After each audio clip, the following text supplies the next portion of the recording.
Uvira, c'est juste en face de Bujumbura. Et de Bujumbura ou de Uvira, on voit la ville en face, peut-être une dizaine de kilomètres, une quinzaine de kilomètres entre Uvira et Bujumbura. Il y a juste la frontière et Gatumba.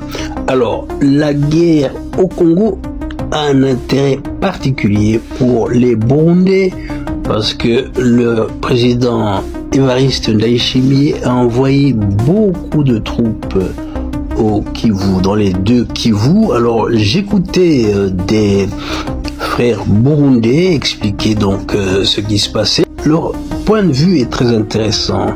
Il y en a un qui expliquait comment ils ont été battus à Masisi, battus à Goma, puis à Bukavu, qu'ils se retrouvaient à Uvira, juste en face de chez eux.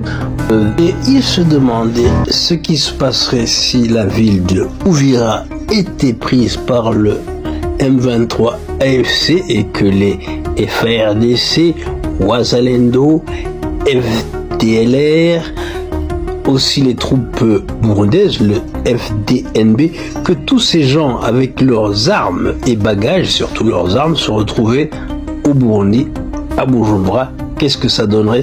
Qui les désarmerait? Qu'est-ce qui se passerait?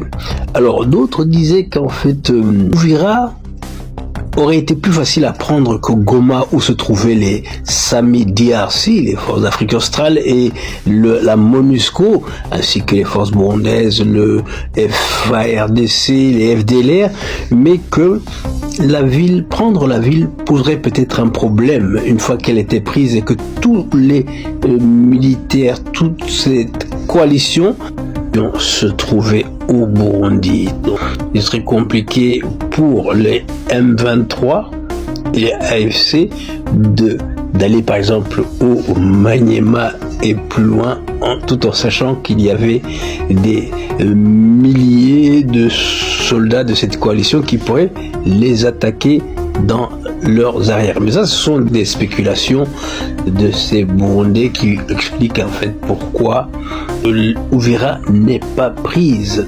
Alors, bien entendu, ils se demandent aussi pourquoi le Burundi a mis toutes ses ressources, on parle d'une dizaine ou d'une quinzaine de bataillons, donc ça fait quand même plus de 10 000 à 20 000 hommes, mais on a souvent entendu le président expliquer qu'il connaissait le plan du Rwanda, le plan du président Kagame, et qu'en fait la guerre au Congo serait suivie par une guerre du Rwanda contre le Burundi, et de rappeler la tentative de coup d'État de 2015 dans laquelle il accuse le Rwanda d'avoir joué un rôle et surtout d'héberger les putschistes défaits qui ont fui le pays et qui seraient hébergés par le Rwanda. De plus, Évariste Ndayishimiye et son régime accusent le Rwanda de soutenir les rebelles burundais au Congo. Il s'agit donc des raids de Tabara. Donc, la guerre au Congo ressemble fort à une guerre entre le Rwanda et le Burundi.